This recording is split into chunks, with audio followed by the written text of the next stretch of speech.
الحمد لله رب العالمين والصلاة والسلام عليك يا صفوة الأنبياء والمرسلين. أما بعد فأعوذ بالله من الشيطان الرجيم. بسم الله الرحمن الرحيم. قال الله تبارك وتعالى في القرآن الكريم: وما أرسلناك إلا رحمة للعالمين. صدق الله العظيم وبلغنا رسوله النبي الكريم. وقد سبقت أنت يا سيدي يا سيدي يا سيدي يا مكي يا مدني يا عربي يا قرشي يا هاشمي، ويا سيدنا يا سيدنا يا سيدنا يا حبيبنا يا طبيبنا يا حبيب المصطفى المجتبى صلى الله عليه وسلم.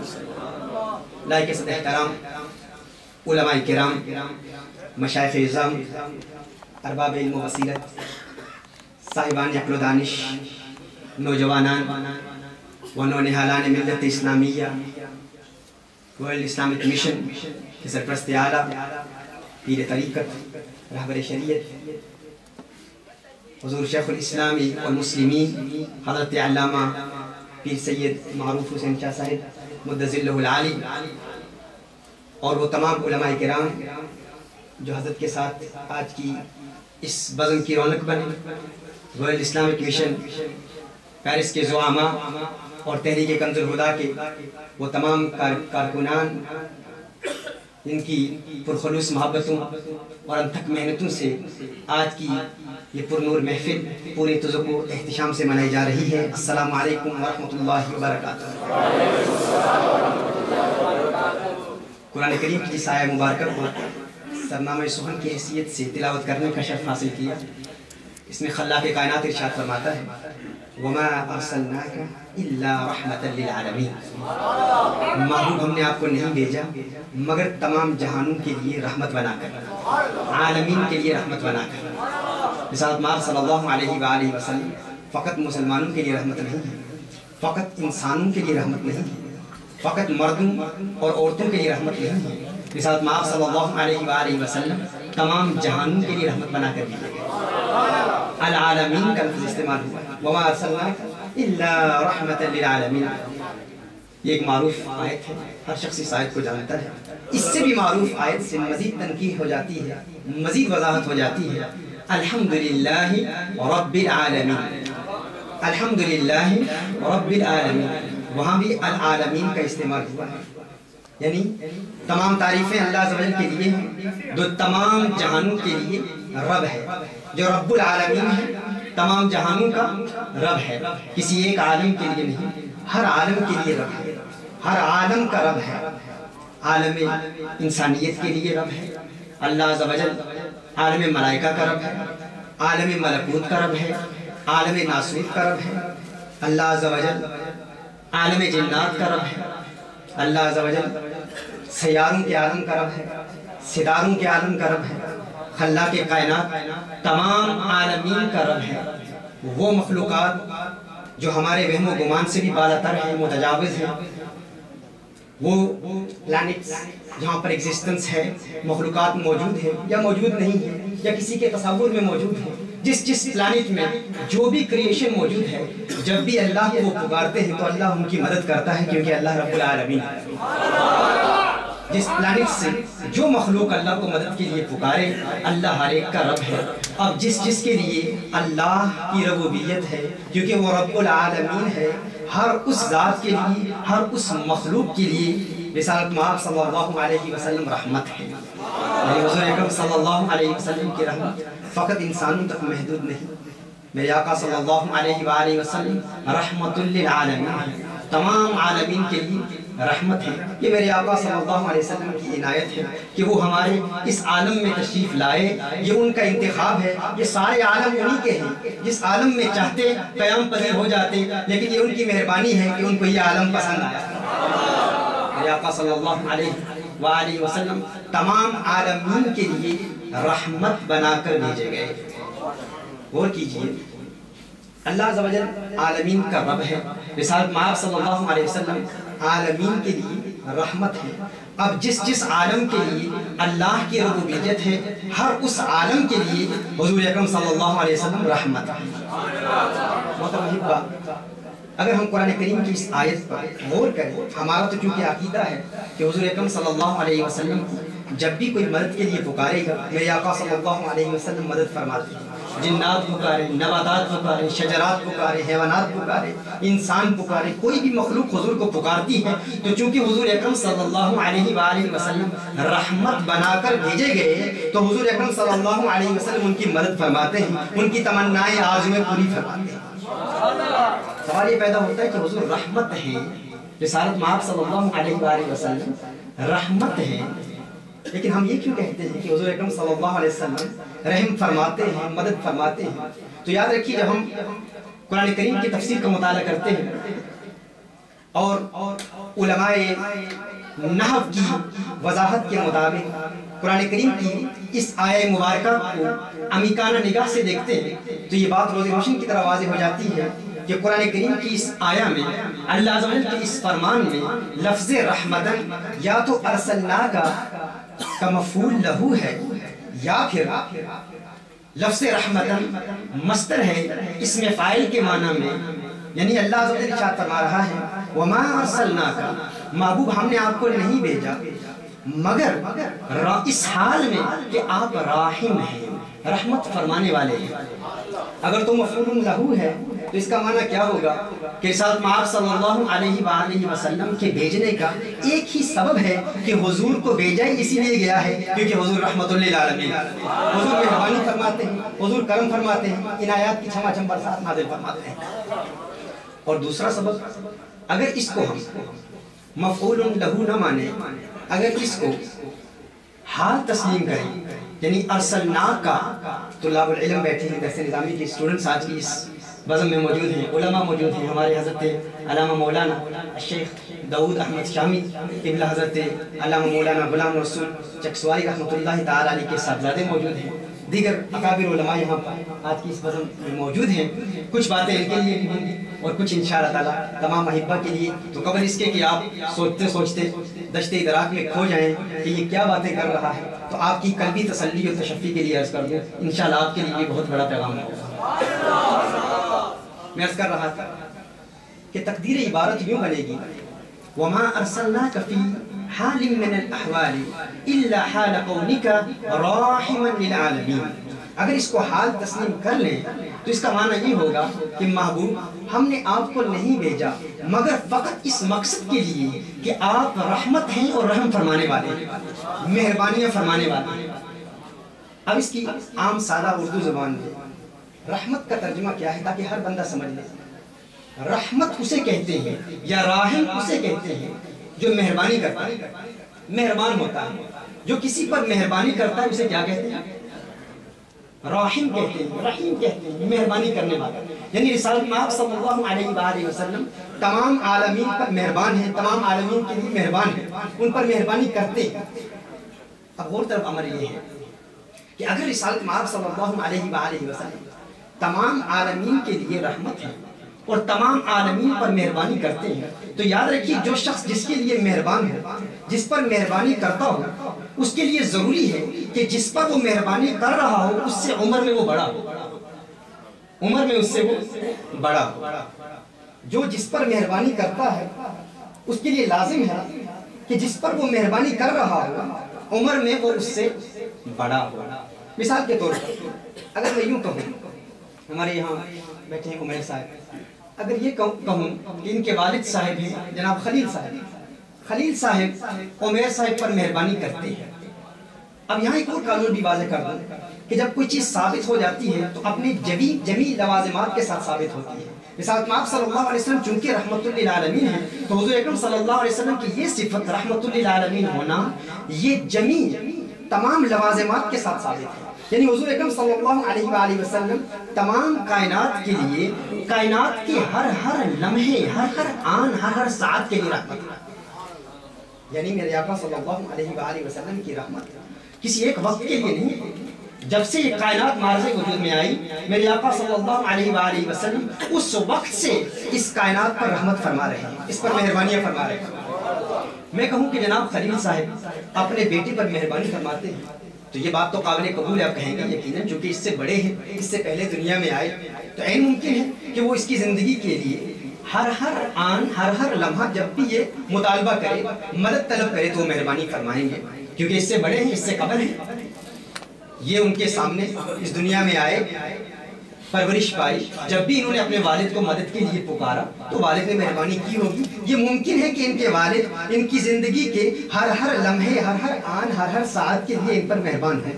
لیکن اگر کوئی کہے کہ عمیر صاحب، خلیل صاحب کی زندگی کے ہر لمحے کے لیے ان پر مہربانی کرتے ہیں، تو آپ کیا کہیں گے؟ آپ کہیں گے یہ تو ممکن نہیں ہے، کیونکہ یہ بیٹا ہے، یہ اپنے باپ، اپنے والد کی زندگی کے ہر لمحے کے لیے اس پر مہربان نہیں ہو سکتا، کیونکہ یہ تو بعد میں دنیا میں آیا. ان کی 20-30 سال کی وہ جو عمر ہے، اس عمر میں ان پر یہ مہربان کیسے ہو سکتا ہے؟ کیونکہ مہربانی کرنے کے لیے ضرورت اس امر کی ہے کہ جو مہربان ہوتا ہے وہ جس پر مہربانی کرتا ہے اس سے پہلے دنیا میں آتا ہے.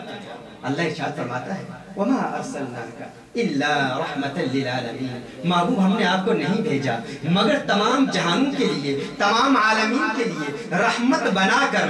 اب اگر کسی کے ذہن میں یہ وسوسہ پیدا ہو کہ حضور اکرم صلی اللہ علیہ وسلم 1400 سال پہلے ہی دنیا میں تشریف لائے، اس سے قبل میرے آقا صلی اللہ علیہ وسلم کا وجود نہ تھا، تو سوال یہ پیدا ہوتا ہے کہ اگر میرے آقا صلی اللہ علیہ وسلم کا وجود 1400 سال پہلے کے ادوار میں نہ تھا تو کیا اس سے قبل انبیاء نہیں تھے؟ کیا 1400 سال پہلے اس زمانے سے قبل کیا فرشتے نہیں تھے؟ کیا ملائکہ نہیں تھے؟ کیا مخلوقات نہیں تھی؟ کیا کائنات نہیں تھی؟ یقیناً کائنات تھی. اور میرے آقا صلی اللہ علیہ وسلم ہر دور، ہر عالم، ہر زمانے، ہر جہان کے لیے رحمت بنا کر بھیجے گئے. تو ضرورت اس امر کی ہے کہ میرے آقا صلی اللہ علیہ وسلم کی عمر، میرے آقا صلی اللہ علیہ وسلم کی حیات تمام عالم سے پہلے ہو.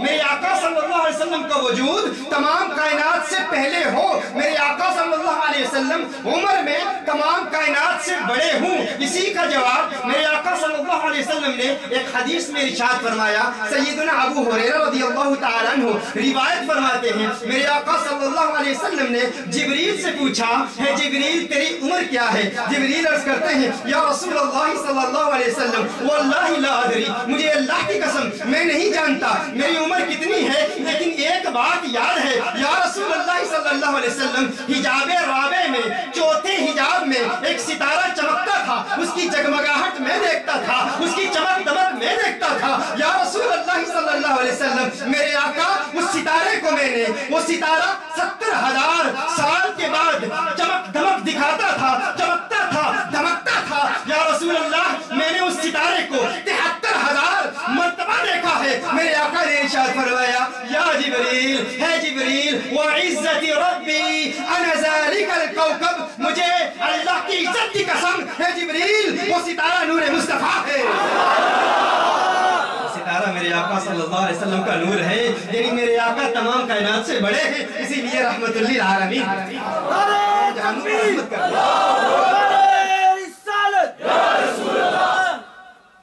اب غور کیجئے رسالت مآب صلی اللہ علیہ وسلم جب تمام جہانوں کے لیے رحمت بنا کر بھیجے گئے تو تسلیم کرنا ہوگا کہ رسالت مآب صلی اللہ علیہ وسلم اگر 1400 سال پہلے ہی آئے اور اس سے قبل میرے آقا کا وجود نہ تھا تو اس سے قبل جو کائنات تھی، اس کائنات اور ان مخلوقات اور اس عالم کے لیے میرے آقا مہربانی کیسے کرتے تھے. یہ تو آپ کو بتاؤں گا انشاءاللہ، مثالیں پیش کروں گا کہ اس وقت میرے آقا صلی اللہ علیہ وسلم مہربانی کیسے کرتے تھے، وہ انشاءاللہ گفتگو آ رہی ہے. تو ایک بات تو واضح ہو گئی کہ وما ارسلناک الا رحمۃ للعالمین سے ایک بات کی تنقیح اور وضاحت ہو گئی کہ میرے آقا صلی اللہ علیہ وآلہ وسلم اول الخلق ہے، اللہ کی پہلی مخلوق ہے.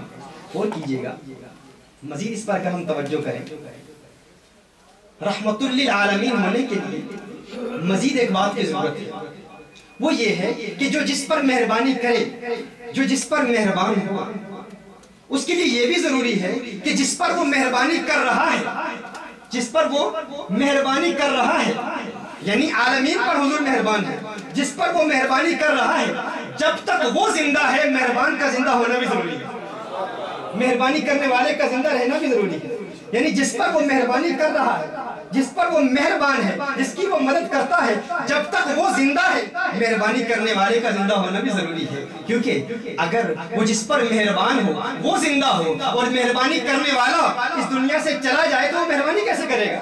میرے آقا صلی اللہ علیہ وسلم نے یقیناً موت کا ذائقہ چکھا تو ہے، لیکن میرے آقا صلی اللہ علیہ وسلم کی موت عام لوگوں کی موت کی طرح نہیں ہے۔ رسالت میں آپ صلی اللہ علیہ وسلم نے موت کا ذائقہ چکھا ہے، لیکن کونین کے والی، خسرو خوبہ، سیاح لامکہ، نازش ہر دو جہاں صلی اللہ علیہ وسلم رحمت للعالمین ہے، تمام جہانوں کے لیے رحمت بنا کر بھیجے گئے ہیں۔ ابھی جہان آباد ہے، ابھی عالم زندہ ہے، ابھی دنیا موجود ہے، ابھی کائنات موجود ہے، ابھی عوالم موجود ہیں، ابھی جہان موجود ہے۔ تو جب تک جہان موجود رہیں گے مہربان کی موجودگی بھی ضروری ہے۔ جب تک کائنات موجود رہے گی کائنات پر مہربانی کرنے والے کا موجود ہونا ضروری ہے۔ اور اگر کوئی کہتا ہے حضور پردہ فرما چکے ہیں، حضور مردہ ہے، زندہ نہیں ہے، تو میں کہوں گا تو زندہ ہے نا، تو زندہ ہے، تو عالمین میں ہے۔ اگر عالمین زندہ ہے تو عالمین پر مہربانی کرنے والے کی زندگی بھی ضروری ہے۔ میرے آقا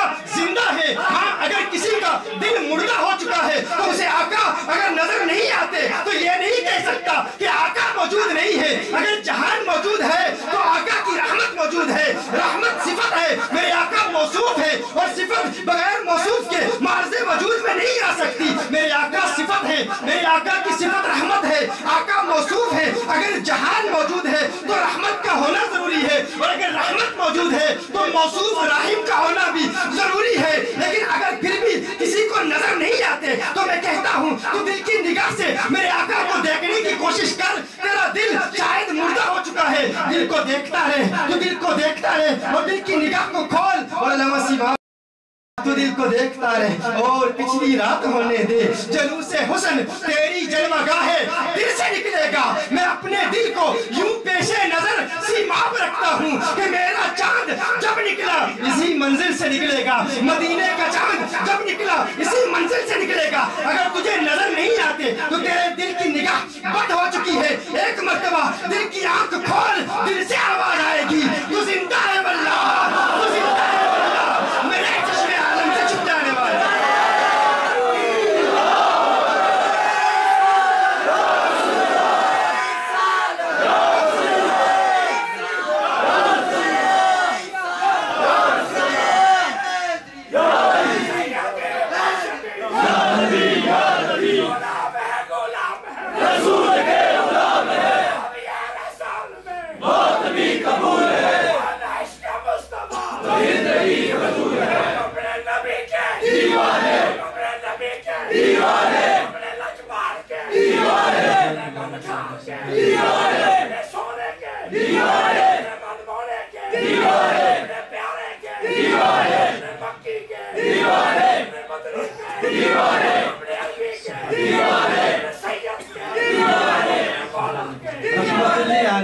سلامت رہو، جیو جب تک چاہو جیو، اللہ تمہیں سلامت رکھے، اللہ تمہیں خوشیاں دے۔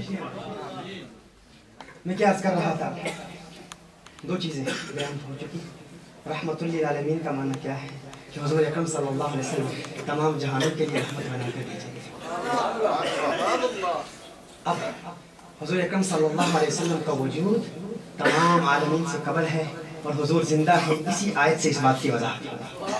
دیکھیے، مہربانی کرنے کے لیے فقط زندہ ہونا بھی کافی نہیں ہے، مہربان ہونے کے لیے فقط زندہ رہنا بھی کافی نہیں ہے، مزید کچھ تقاضے ہیں مہربانی کرنے کے لیے۔ وہ کیا ہے؟ اگر کوئی زندہ ہو، ہمارے مثال کے طور پر برطانیہ سے احباب آئے ہیں، ہمارے حسیب آوان صاحب موجود ہیں، یہ صوفی ریاض صاحب سے کہتے ہیں کہ دیکھیے آپ میری عمر میں مجھ سے بڑے ہیں اور آپ زندہ بھی ہیں، آپ مجھ پر مہربانی کیجئے، آپ اگر میری زندگی کے لیے، زندگی کے ایک ایک لمحے کے لیے مجھ پر مہربان ہیں تو ایک مہربانی کیجئے، میری مدد کیجئے۔ اب یہ رہتے ہیں برطانیہ میں، صوفی ریاض صاحب رہتے ہیں پیرس میں، یہ پیرس میں رہتے ہیں، وہ برطانیہ میں رہتے ہیں۔ اب صوفی ریاض صاحب کو یہ برطانیہ سے پکار رہے ہیں کہ آپ مہربانی کرتے ہیں، مجھ پر مہربانی کیجئے، میری مدد کیجئے، تو یہ مہربانی کیسے کریں گے؟ مہربان ہونے کے لیے قریب ہونا بھی ضروری ہے، مہربانی کرنے کے لیے قریب ہونا بھی ضروری ہے۔ پہلی بات تو یہ ہے کہ مہربانی کرنے کے لیے زندہ ہونا ضروری ہے، اور جس پر مہربانی کر رہا ہو اس سے پہلے اس کا وجود ضروری ہے۔ میرے آقا رحمت للعالمین ہیں، میرے آقا تمام جہانوں کے لیے رحمت بنا کر بھیجے گئے، تو ضرورت اس امر کی ہے کہ میرے آقا صلی اللہ علیہ وسلم اگر کائنات کے ہر فرد کے لیے مہربان ہے تو میرے آقا کا حاضر ہونا بھی ضروری ہے، ان کے قریب ہونا بھی ضروری ہے، قرب بھی ضروری ہے۔ اور اسی لیے اللہ نے ارشاد فرمایا النبی اولیٰ بالمؤمنین من انفسہم، میرا نبی مومنین کی جانوں سے زیادہ قریب ہے، نبی مومنین کی جانوں سے زیادہ قریب ہے۔ تو میرے آقا صلی اللہ علیہ وآلہ وسلم اگر رحمت للعالمین ہے تو رحمت للعالمین ہونے کے لیے میرے آقا کا قریب ہونا بھی ضروری ہے، اور قریب ہونے کو کہتے ہیں حاضرون، قریب ہونے کو کہتے ہیں حاضر، اور مومن تو کہتے ہیں کہ میرے آقا ہم سے قریب ہے۔ مومن کی تمنا ہی یہی ہے، مومن کی تمنا ہی یہی ہے، مومن کی آرزو ہی یہی ہے، مومن کی خواہش ہی یہی ہے، مومن کے دل میں ہمیشہ یہی تمنائیں ہیں، یہی آرزویں ہیں کہ میرے آقا ہمیشہ میرے قریب رہے اور میں آقا کے قریب رہوں اور آقا کو دیکھتا رہوں۔ وہ کہتے ہیں ہار تھیما تینڈے گل داوے ماہی، ہار تھیما تینڈے گل داوے ماہی، نیمی اصلوں دور نہ تھیما، یا تینڈے پیروں دی تھیما جتی نت قدمہ ہیتھ مدیما، نجز نیاز ہے مٹی ساڑی نت باندی یار صدیما، یار فریدہ مکتے دل بردانی میں ویک ویک کے جیوا۔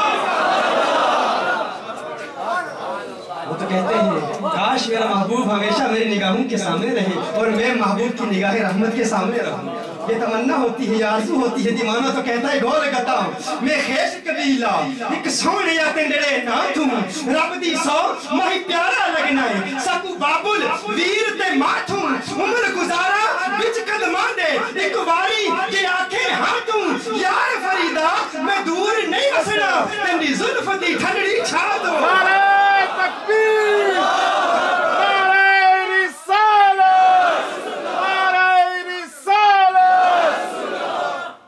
یار فریدہ میں دور نہیں بسنا تینڈی زلف دی ٹھنڈی چھانت۔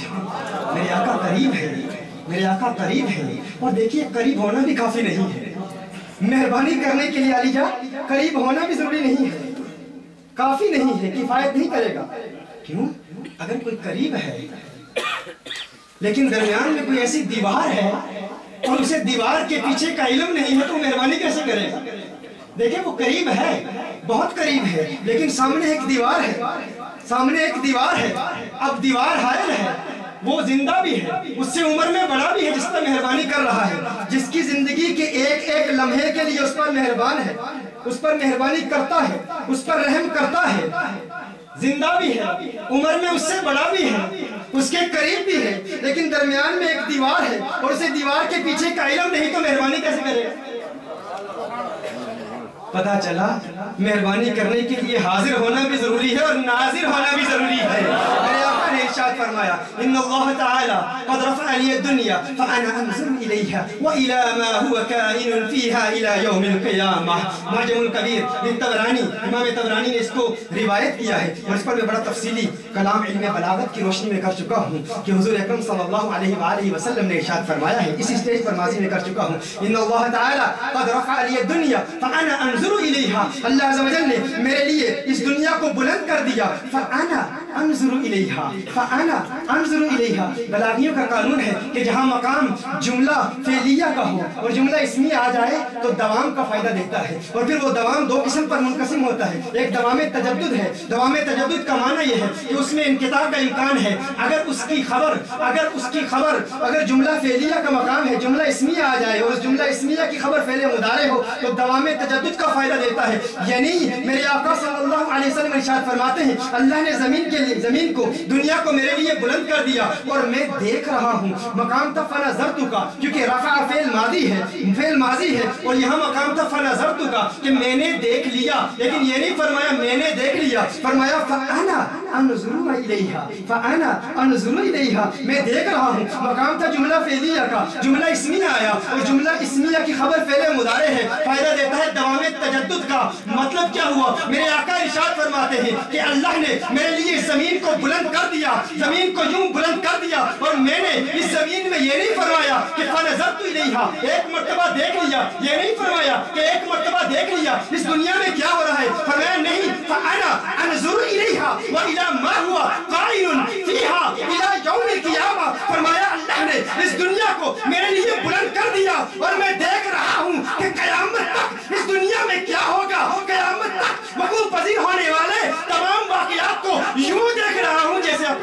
ہتھیلی کو دیکھ رہا ہے۔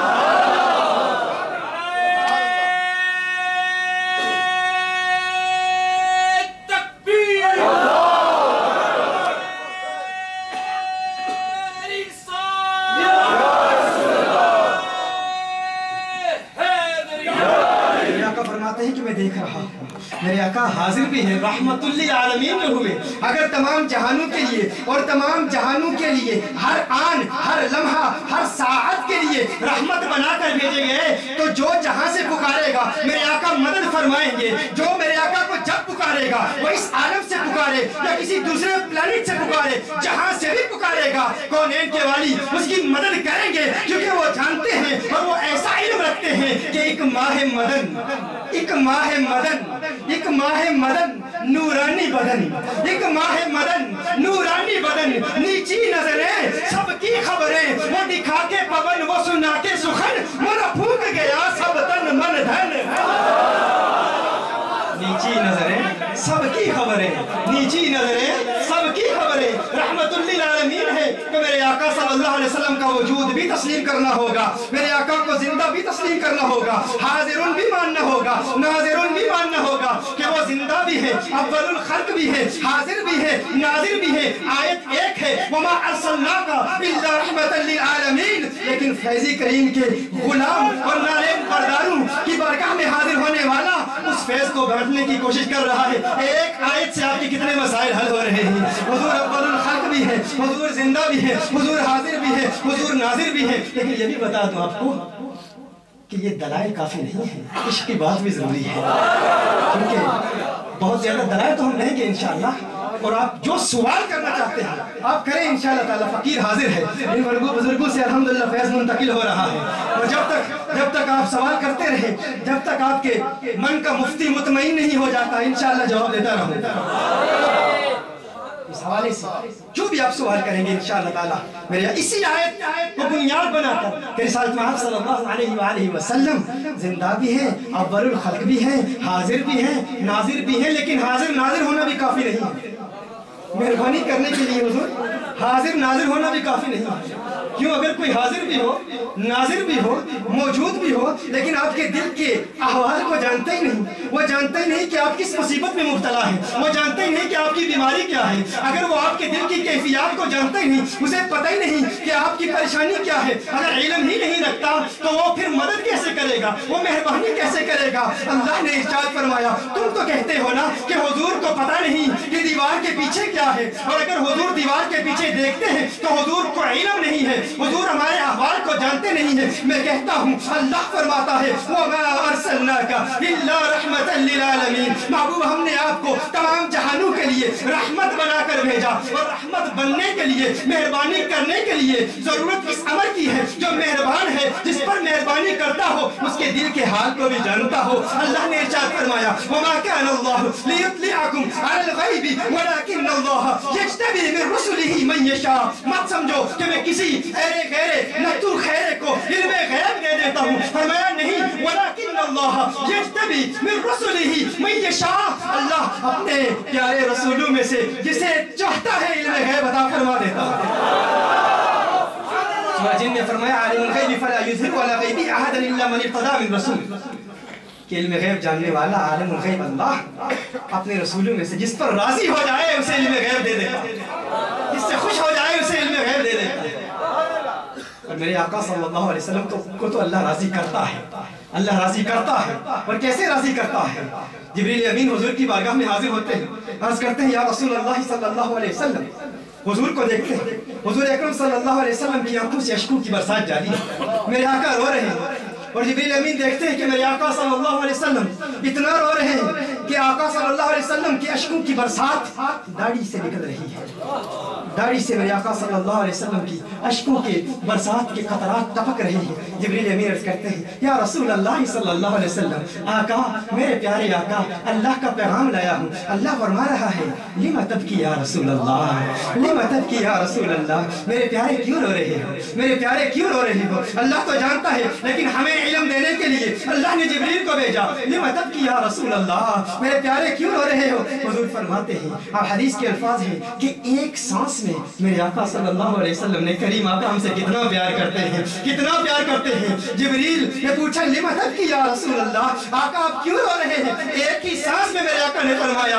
امتی امتی امتی امتی امتی امتی، میری امت میری امت میری امت میری امت۔ جبریل امین اللہ کی بارگاہ میں حاضر ہوتے ہیں، عرض کرتے ہیں آقا صلی اللہ علیہ وسلم عرض کر رہے ہیں میری امت میری امت میری امت۔ میرے آقا صلی اللہ علیہ وسلم کی اس عرض پر اللہ ارشاد فرماتا ہے اے جبریل جاؤ اور میرے محبوب کو بتا دو تیری امت کے معاملے میں تجھے ناراض نہیں کروں گا، راضی کر دوں گا، محبوب راضی ہو جاؤ۔ جبریل امین حضور کی بارگاہ میں حاضر ہوتے ہیں، عرض کرتے ہیں یا رسول اللہ، اللہ تو فرما رہا ہے آپ کی امت کے بارے میں آپ کو ناراض نہیں کروں گا، آپ کو راضی کروں گا، آپ کو خوش کر دوں گا۔ آقا کیا فرماتے ہیں؟ فرماتے ہیں انا لا ارضى انا لا ارضى انا لا ارضى، میں راضی نہیں ہوں، میں راضی نہیں ہوں، میں راضی نہیں ہوں۔ میرے آقا فرما رہے ہیں میں راضی نہیں ہوں اور اس وقت تک راضی نہیں ہوں گا جب تک اللہ میری امت کے ایک ایک فرد کو جہنم سے نکال کر داخل جنت نہیں کر دیتا۔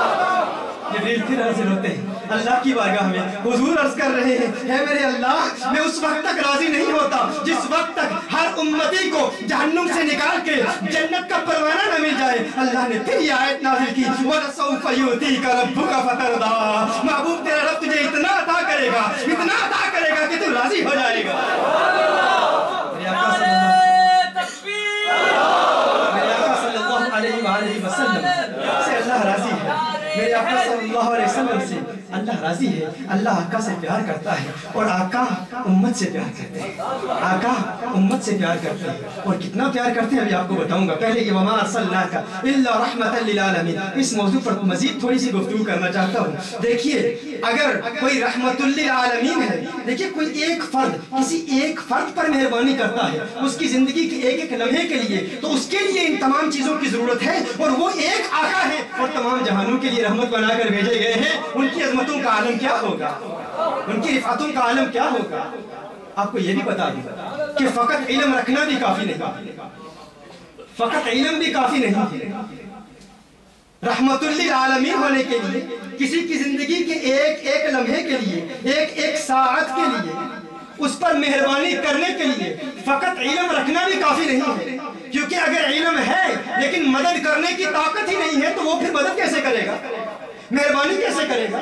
مہربانی تو دیکھیے جاوید صاحب بیٹھے ہیں، ہمارے یہ بلال صاحب یہاں پر جاوید صاحب کو کہتے ہیں میری آنکھ میں درد ہے، میری آنکھ کو ٹھیک کر دیں، یہ کہیں گے میں کو اپٹامٹرسٹ ہوں کہ تیری آنکھ کو ٹھیک کروں، یہ کہیں گے کہ دیکھیے بلال صاحب کہیں گے جاوید صاحب آپ عمر میں مجھ سے بڑے، آپ زندہ بھی ہیں، آپ میرے قریب بھی ہیں، حاضر بھی ہیں، آپ ناظر بھی ہیں، آپ جانتے بھی ہیں، میں نے تکلیف بھی بیان کر دی ہے کہ میری تکلیف کیا ہے، تکلیف کیا ہے، آنکھ میں درد ہے، آپ علاج کر دیں۔ یہ کہیں گے مہربانی کرنے کے لیے، کامل مہربان ہونے کے لیے اختیارات بھی ضروری ہے، تصرفات بھی ضروری ہے، اور میرے آقا صلی اللہ علیہ وسلم تو مختار کل ہیں، وہ تو مختار کل ہیں۔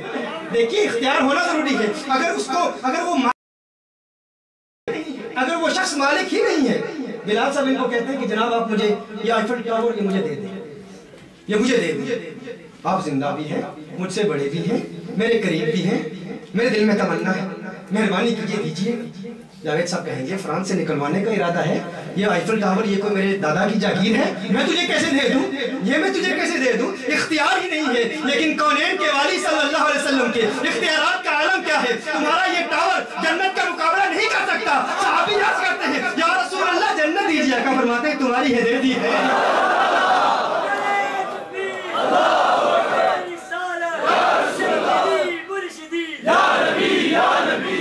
میرے آقا صلی اللہ علیہ وآلہ وسلم عطا فرماتے ہیں اور ایسے اختیارات سیدنا سعد بن قتادہ رضی اللہ تعالیٰ عنہ، اور اس پر تو ابھی ریسنٹلی لیکچر مکمل طور پر میں نے دیا ہے میرے آقا صلی اللہ علیہ وسلم کے اختیارات پر، اور انشاءاللہ وہ پوری دنیا میں ابھی نشر ہوگا۔ آپ یہاں بدھ کو پروگرامز یہاں QTV کے دیکھتے ہیں، میں اس کو بھی مزید دہراتا نہیں ہوں، انشاءاللہ وہ آپ سن لیں گے۔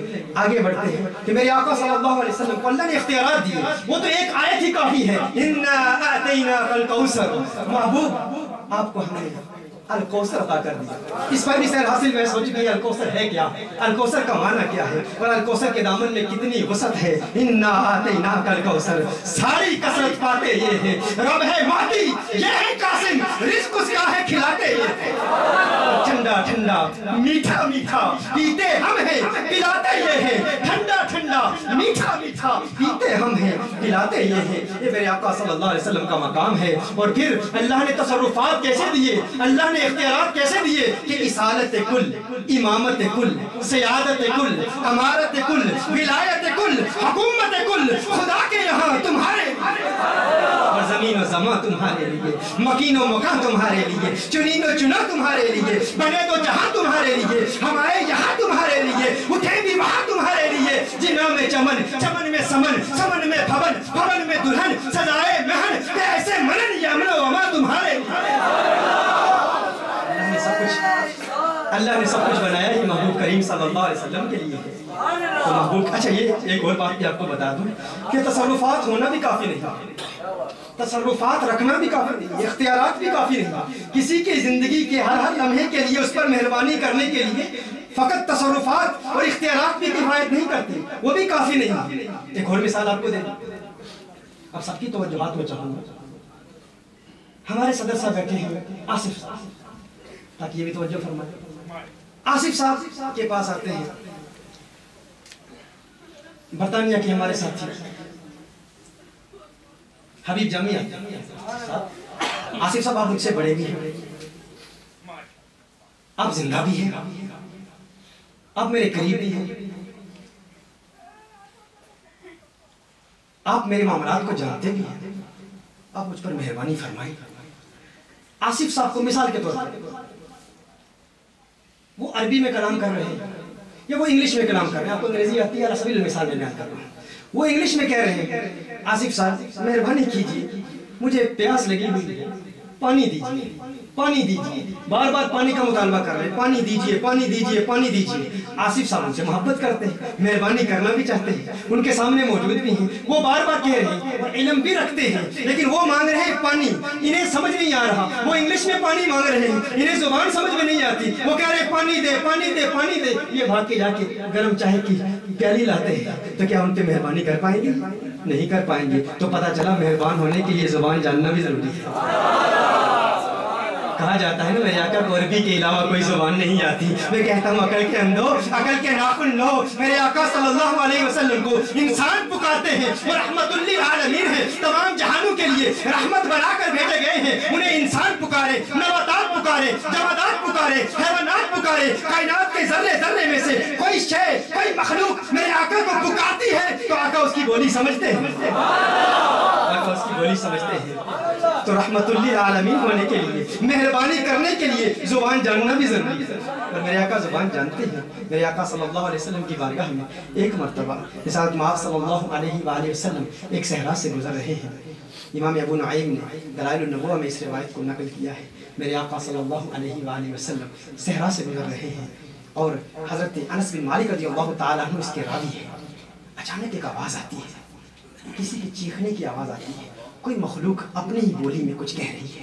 میرے آقا صلی اللہ علیہ وآلہ وسلم قریب تشریف لے جاتے ہیں، قریب جاتے ہیں اور دیکھتے ہیں کہ ایک ہرن ہے، ایک ہرنی ہے، وہ پکار رہی ہے میرے آقا کو، اپنی زبان میں کہہ رہی ہے، گویا کہ کہہ رہی ہے یا رسول اللہ، یا رسول اللہ، یا رسول اللہ صلی اللہ علیہ وآلہ وسلم۔ میرے آقا صلی اللہ علیہ وسلم دیکھتے ہیں اس ہرنی کی دو ٹانگیں بندھی ہوئی ہیں، ہرنی سے پوچھتے ہیں تجھے کیا چاہیے، تو مجھے کیوں پکار رہی ہے، تو نے مجھے کیوں بلایا ہے؟ ہرنی کہتی ہے یا رسول اللہ صلی اللہ علیہ وسلم، میرے آقا میری یہ دیکھیں دو ٹانگیں میرے مالک نے باندھی ہیں، اچانک ابھی مجھے اس نے باندھا ہے، میرے دو بچے ہیں فلاں وادی میں موجود ہیں، بھوکے ہیں، پیاسے ہیں، کھانا کھا نہیں سکتے، میری تمنا ہے، میری آرزو ہے میں ان کو دودھ پلاؤں، اس لیے آپ کو پکار رہی ہوں۔ میرے آقا نے فرمایا ہے ہرنی تو بتا تو چاہتی کیا ہے، تو کیا چاہتی ہے، تیری تمنا کیا ہے؟ اس نے کہا میری ایک ہی آرزو ہے، میری ایک ہی خواہش ہے یا رسول اللہ صلی اللہ علیہ وسلم، آقا چند لمحوں کے لیے، فقط چند لمحوں کے لیے میرے اس مالک کو کہہ دیجئے میری ٹانگیں کھول دے،